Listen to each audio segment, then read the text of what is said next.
There are a few things about the American Revolution that I really just want to reiterate, and that is that the Americans were never fighting for the taxes were too high. Taxes were much higher in Britain.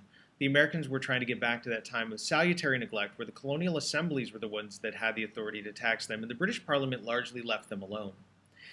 Um, they weren't trying to start a new government. They never saw themselves as potential Americans. They were always British people who lived in America.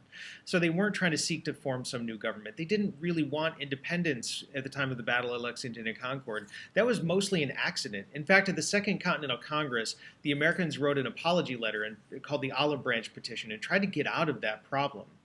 It takes a year before the Declaration of Independence is signed. And there's several other conflicts that happened in that zone that the Americans kept trying to back away from.